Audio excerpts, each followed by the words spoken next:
জাতীয় নির্বাচনের আগে স্থানীয় নির্বাচন না যাওয়ার পেছনে তিনটি কারণের কথা জানিয়েছেন বিএনপি নেতারা।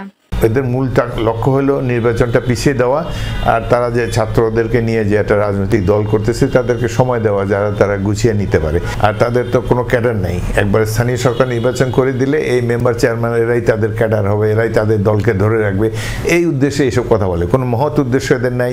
এর মধ্যে প্রধান কারণ হচ্ছে দলীয় প্রতীকবিহীন স্থানীয় নির্বাচন আগে হলে পতিত ফ্যাসিবাদ ফিরে আসার জন্য একে বড় প্ল্যাটফর্ম হিসেবে কাজে লাগাতে পারে। এতে দেশ জুড়ে সাংঘর্ষিক পরিস্থিতি তৈরি হতে পারে, যা সরকারি নিয়ন্ত্রণের বাইরে চলে যেতে পারে।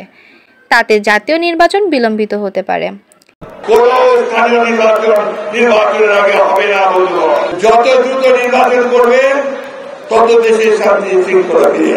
দ্বিতীয় কারণ হলো জামায়াতের কর্মকাণ্ড। দলটি তৎপরতার বিএনপিতে সন্দেহ বেড়েছে। তৃতীয় কারণ হিসেবে বিএনপি নেতারা ছাত্রদের নতুন দল গঠনের প্রক্রিয়াটি সামনে এনেছেন। ছাত্রদের দল নিয়ে বিএনপি নেতাদের বক্তব্য, সারা দেশে এখনও তাদের সাংগঠনিক ভিত্তি নেই।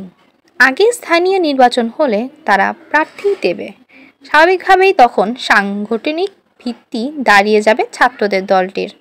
তাদের এই সুযোগ ফ্যাসিবাদীরা জামায়াত সহ সবাই নেওয়ার সুযোগ খুঁজবে। যত দেরি হবে নির্বাচনের, তত বেশি কিন্তু বিভিন্ন ষড়যন্ত্রের ডালপালা বাড়তে থাকবে। সিনথিয়া শেখ, পাত্রবাহক 24।